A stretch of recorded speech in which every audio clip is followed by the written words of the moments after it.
or yield to several questions. Yes, Mr. Speaker. Thank you, Mr. Speaker. Mr. Speaker,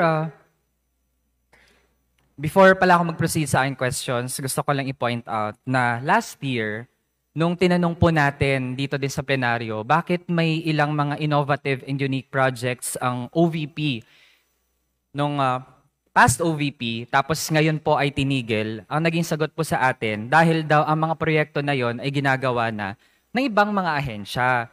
Pero ngayon, Mr. Speaker, kahit may mga projects na redundant, ang justification naman, dahil daw kailangan at magko-coordinate naman with other agencies. Sige, Mr. Speaker, ito na rin ang magiging unang tanong ko. Wala po bang tiwala ang OVP sa kakayahan ng mga departments to perform their mandate, kaya kailangan gawing redundant ang mga proyekto?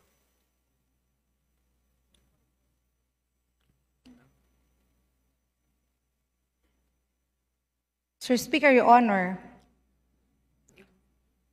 on contrary, the Office of the Vice President is supportive to all agencies of the Executive Department.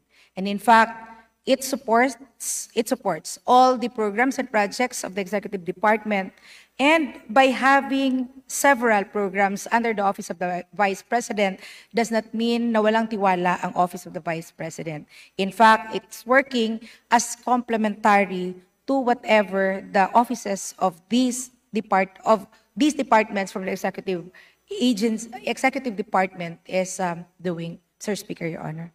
Which means, Mr. Speaker, hindi po consistent ang OVP sa kanyang reasoning when it comes to deciding which projects will be continued, which projects will be implemented, at alin naman ang mga bagong gagawin pa ng OVP.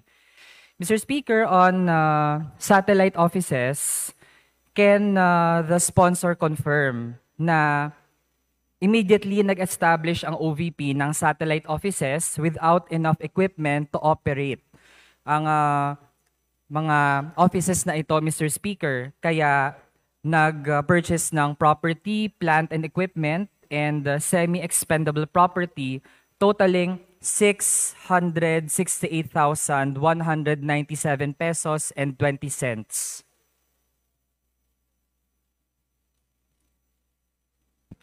Mr. Speaker, may I request for a few minutes recess to check the data of what His Honor is asking? Session suspended.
Mr. Speaker,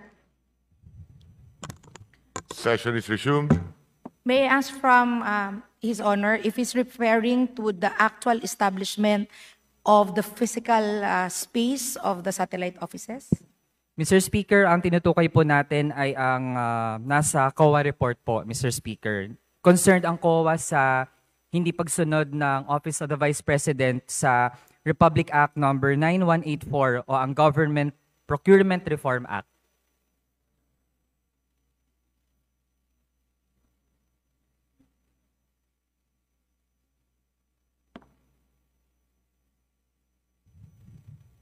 Sir Speaker, Your Honor, the OVP is in strict adherence to Republic Act 9184.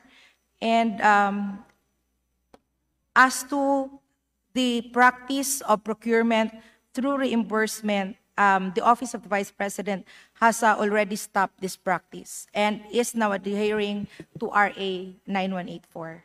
Mr. Speaker. Mr. Speaker, that is not consistent with what is really pointed out by COA. Mr. Speaker, ang sabi po ng COA, there was non-adherence to standard procurement procedures such as the conduct of competitive bidding or other accepted alternative modes of procurement. Mr. Speaker, malinaw po ang sinabi ng COA, hindi po sinunod ang RA 9184. Kaya Mr. Speaker, ang sabi din po ng ating sponsor, okay, sige, sa susunod po, tayo ay magiging faithful na sa RA 9184. Which means, Mr. Speaker, indirectly ina-admit na hindi talaga sinunod. Nagbadali po na itayo ang mga satellite offices, bumili ng mga property and equipment na hindi sinusunod ang batas. Mr. Speaker, concerned po tayo doon kasi second highest official po natin ang tingin po ay beyond or above po sa batas. Hindi po ito magandang modelo, Mr. Speaker, sa ating mga kabataan. So ano po ang komento doon ng ating sponsor?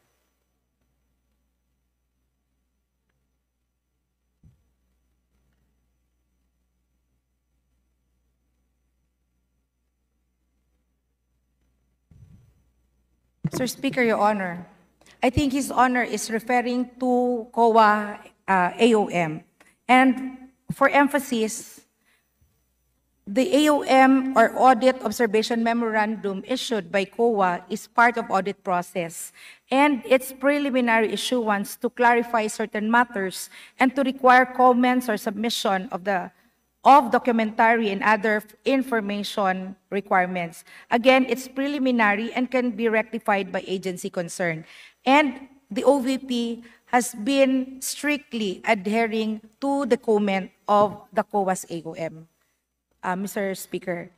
Mr. Speaker, ang response po ng OVP sa AOM ng COA, and I quote, "Moving forward, all transactions pertaining to procurement of PPE o ang property and equipment and semi-expendable property for satellite offices will be processed following the guidelines under RA number 9184 accordingly." So Mr. Speaker, ibig sabihin, ang pinapangako na ay susunod sa batas after ma-point out ng COA.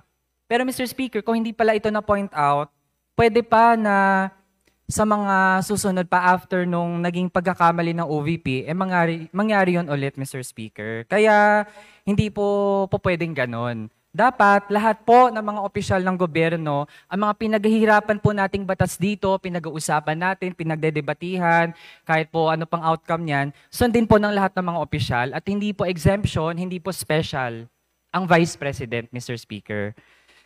Next topic, Mr. Speaker. Sige, ito na po, confidential funds. Simulan po muna natin ang proposal for 2024. Since House leaders have already had a position na dapat, at least, no, while ako of course, basta po confidential o intelligence fund yan, mataas talaga ang ating pamantayan and very vigilant tayo dyan. Pero granted, Mr. Speaker, na kapag may confidential or intelligence fund, gagamitin lang siya for the defense of our territory, para sa national territory natin, Mr. Speaker.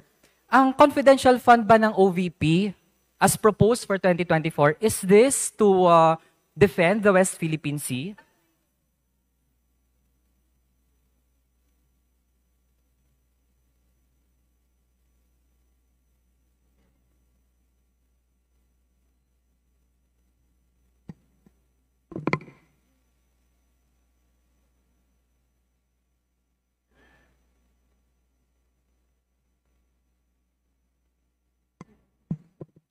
Sir Speaker, Your Honor. The Office of the Vice President, in its request and proposal for another confidential fund for calendar year 2024, is consistent with its reason in requesting the said fund since last year, which aims to use the fund for the safe implementation of its programs and activities. And through its office, the OVP aims to bring its programs to other areas and with a vision to target poverty reduction and threats to peace and order and achieve sustainable development. And in support of these goals, surveillance activities will be undertaken to assess security threats and ensure successful implementation of the project.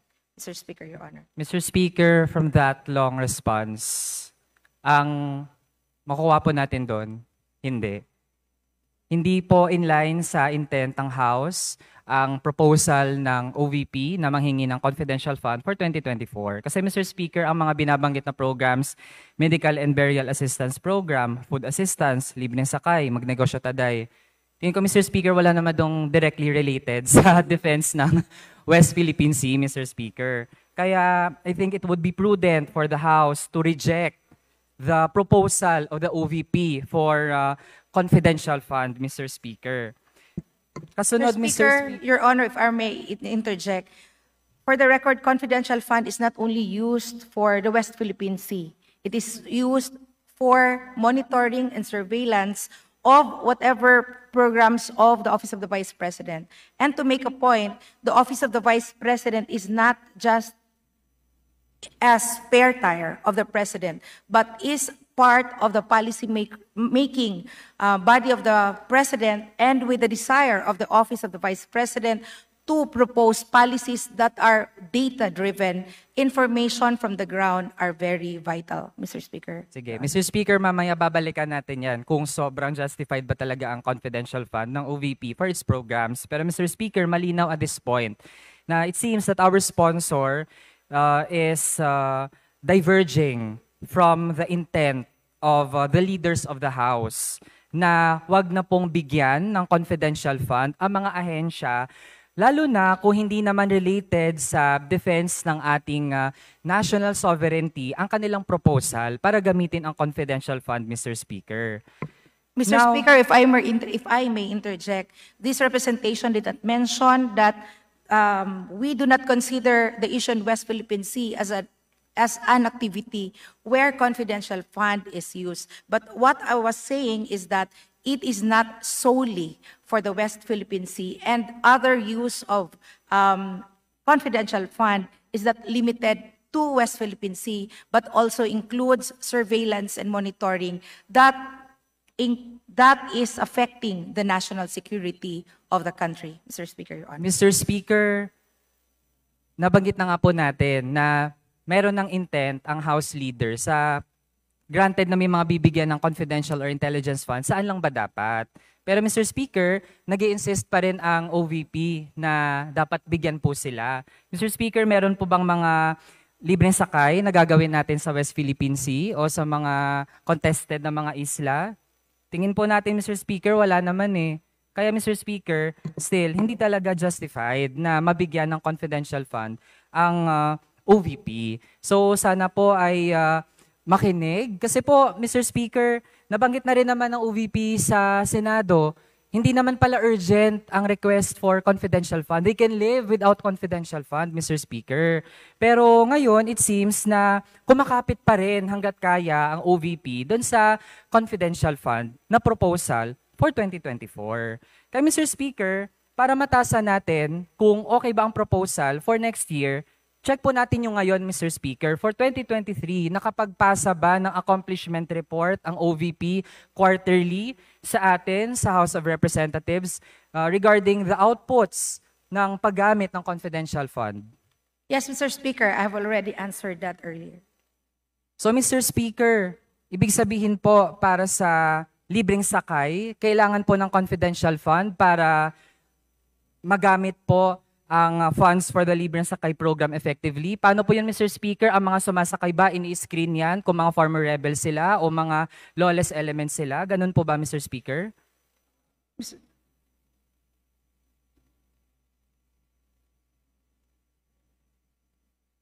Mr. Speaker, Your Honor, the proposal for confidential fund is not for the implementation of Libreng Sakay, but for its monitoring and surveillance, because the OVP aims to bring its programs to other areas with a vision to target poverty reduction, threats to peace and order. And therefore, again, it's not directly used for the implementation of Libreng Sakay, but it is used for assessment, surveillance of the implementation of the program. Mr. Speaker, Your Honor. Mr. Speaker, yan din po ang sinasabi ng ibang mga ahensya. Halimbawa po ang mga nagkakonduct ng mga assistance programs, tapos mismo, Mr. Speaker, ang mga intelligence agencies. So kung yan po ang natitirang rason ng OVP to justify confidential funds, again, redundant talaga, Mr. Speaker. Tapos sobrang inefficient, Mr. Speaker, na para magawa ang mga programang ito, kailangan ng napakalaking confidential fund. Nasa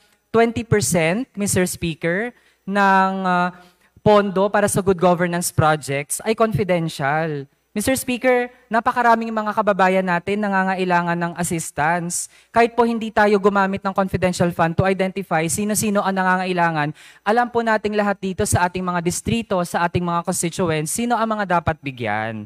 Kaya Mr. Speaker, kung makakakuha tayo ng kopya ng accomplishment report, sana po, no, kung proud naman ng OVP, paano ginamit ang accomplishment at yung confidential fund nito, Mr. Speaker, edi we dare the OVP ilabas po ang accomplishment report. Hindi pa nga po natin hinihingi yung exact na paggamit ng confidential fund.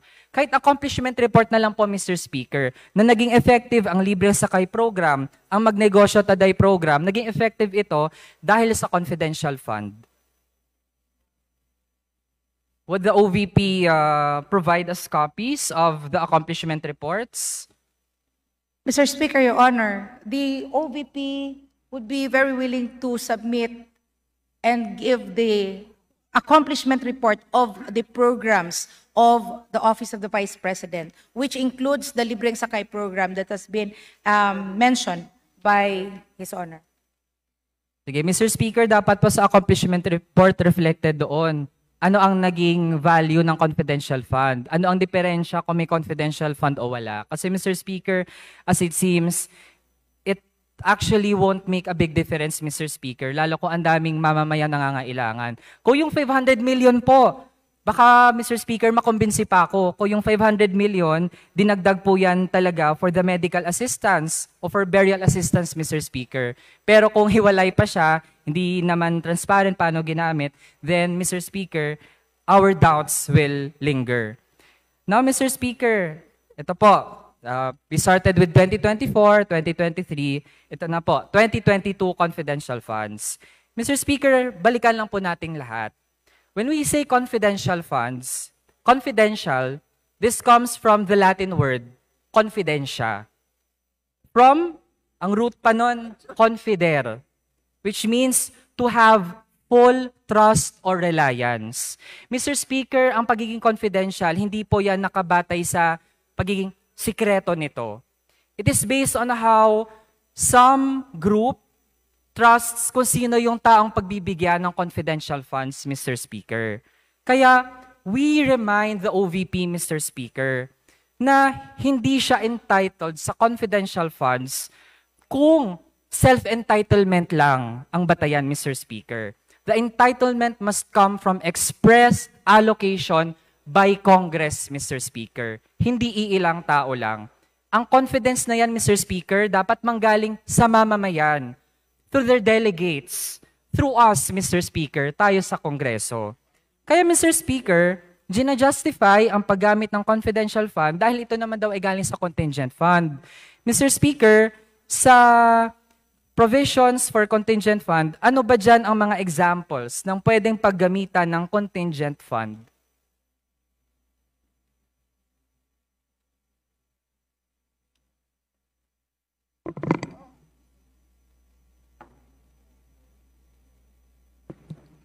Mr. Speaker, Your Honor, first, thank you for the short lecture on the definition of confidential fund. And I respect that opinion of His Honor. While the question on contingent fund lies on the office of the DBM in terms of its technicality, for purposes of presentation, allow me to read the definition of contingent fund.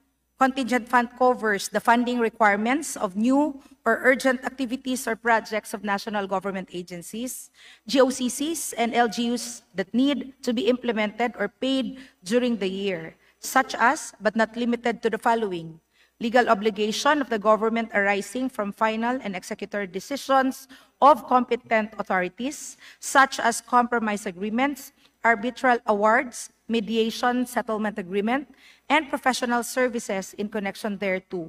Second, requirements of newly created offices. And third, deficiencies in the appropriations for local and external travels of the President of the Philippines. Mr. Speaker, Your Honor. With that, Mr. Speaker, sa tatlong nabanggit na examples, meron po ba diyang confidential?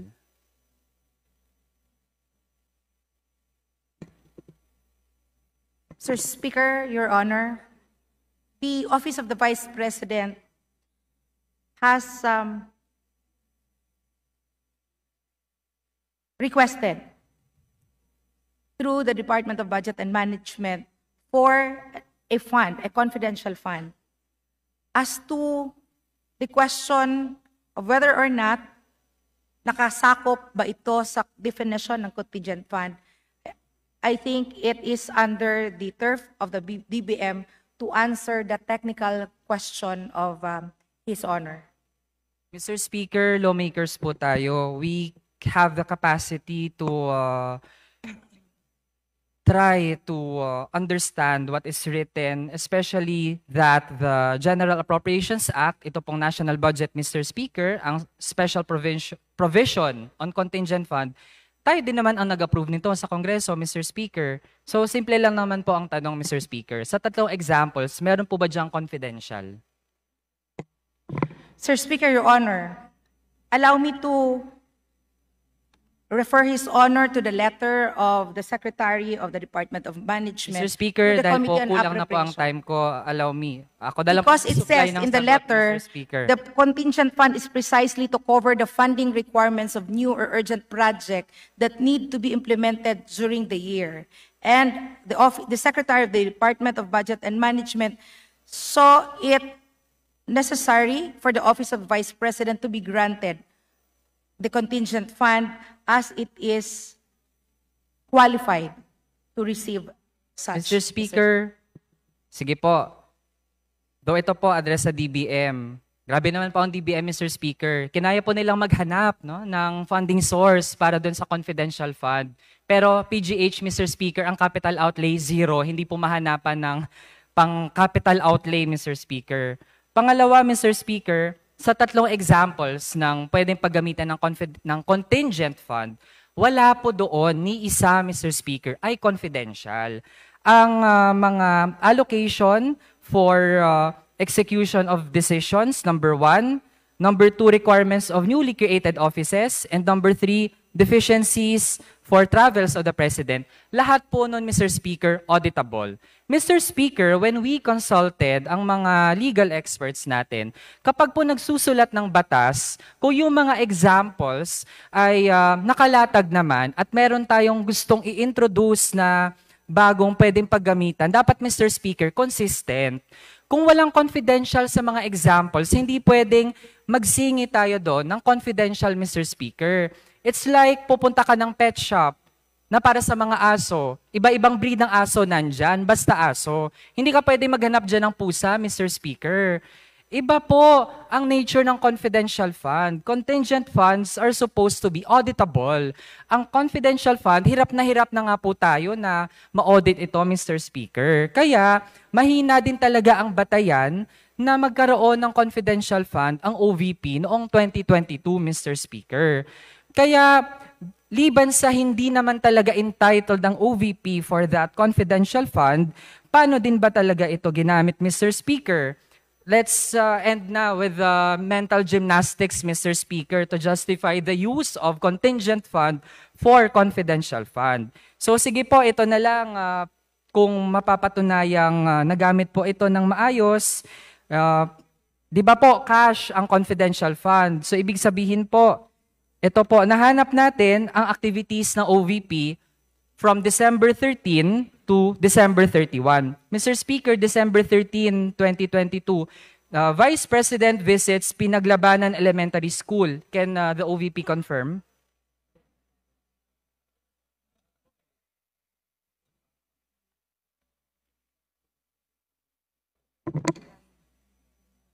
Mr. Speaker, Your Honor, at this point, we do not have a copy of the scheduler of the Vice President, but we will be glad to confirm that later with His Honor.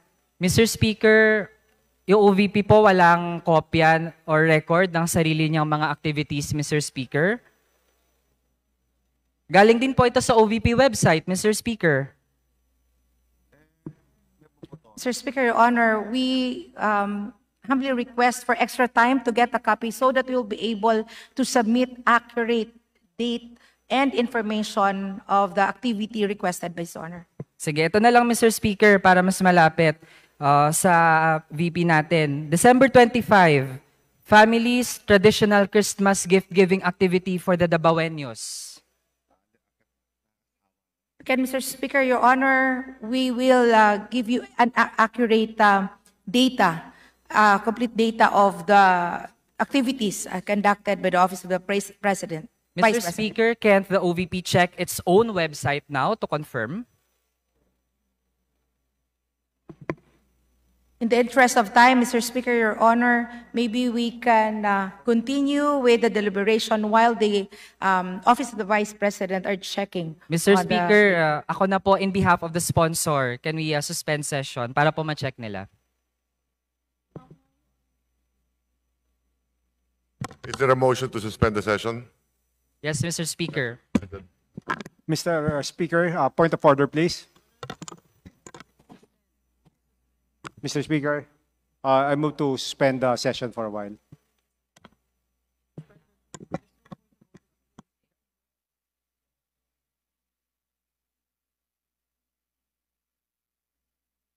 Petsa yung Pasko?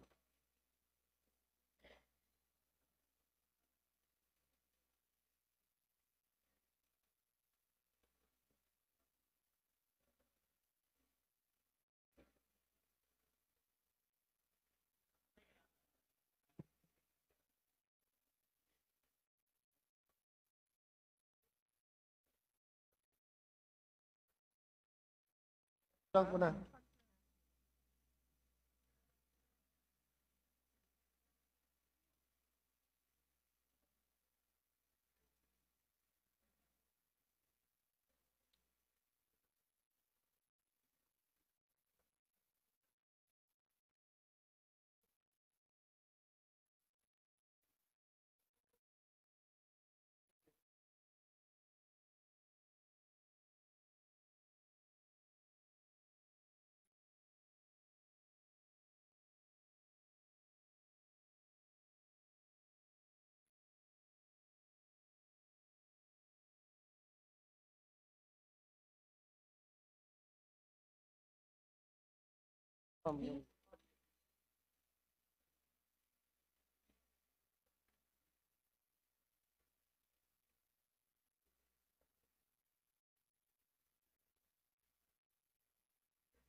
Mr. Speaker, per record of the Office of the Vice President, the Office of the Vice President has the following engagement since July 2022 when she assumed office. Mr. Speaker, quickly lang po, we're talking about activities December 13 to 31. Yes, just to emphasize, Mr. Speaker, that since July 2022 up to August 2023, the Office of the Vice President has a total 558 engagements all over the country. And the question is to confirm the report given by His Honor. I think he is referring to the schedules here. Some of these dates that His Honor is asking was from the published news and other Facebook pages. If these are seen on Facebook that the President is on these several occasions, then that is confirmed that the Vice President is on these occasions. So, Mr. Speaker, halimbawa, noong December 17, 2022, the Vice President met with urban poor residents, tricycle drivers, online app riders, and PWDs. So, para po ma-secure ang meet-up na ito, Mr. Speaker, at maprotektahan ang Vice Presidente, gumamit po ng cold cash na 11.363636 million pesos para matiyak po na maging successful ang ganitong activity, Mr. Speaker. Ganun po ba? No, Mr. Speaker. So, Mr. Speaker, kasi yun na nga ang lumitaw, Mr. Speaker, na nagamit within that time period ang 125 million. At ang sabi na nga po ay para protektahan ang VP kapag ginagawa ang ganitong mga aktibidad. So, ibig sabihin, Mr. Speaker, ganun ang implication. In cold cash, binigay sa OVP ang 11.363636 million, tapos ginastos for this event to push through. Sir Speaker, Your Honor, the utilization of the confidential fund is not limited only on the actual engagement of the Vice President, and it's not through a cash implementation. It's not through the use of cash in the actual activity of the Vice President. Again, it also, the disbursement, the utilization of the confidential fund also involves monitoring and surveillance prior to the actual activity Sige, of the Mr. Vice Speaker. President. Mr. So prior, so ibig sabihin po, kahit hindi po December 17 to prepare for that event, days before. Sa mga days before po, 11.3636 million days before ginamit per day para maging successful ang December 17 meet-up with urban poor residents, drivers. Again, Mr. Speaker, Your Honor, for emphasis, the confidential fund is not used for the actual activity of the meet-up of Yun the nga Vice po, kaya President. before, Mr. Speaker, 11 million pesos per day before December 17 ginamit para When I maging say successful. prior, Mr. Speaker, Your Honor, that is not a day before or 2 days before, but that includes the laying down of the implementation of the plans laid out prior to the release Representative of Manuel. the funds, Mr. Speaker, Your Honor. Sige, Your time- Mr. Speaker, your time so is up. days prior. So sige, ang last activity po, December 31. OVP sent relief assistance to the victims of Representative December Manuel. 23 fire in Tagbilaran. Meaning, Mr. Speaker, 11 million pesos per day leading to December 31 ginamit para maging Majority Leader. successful to. Point of Mr. Speaker, order. baka mas malaki pa suspended. ang ginastos dito kaysa sa financial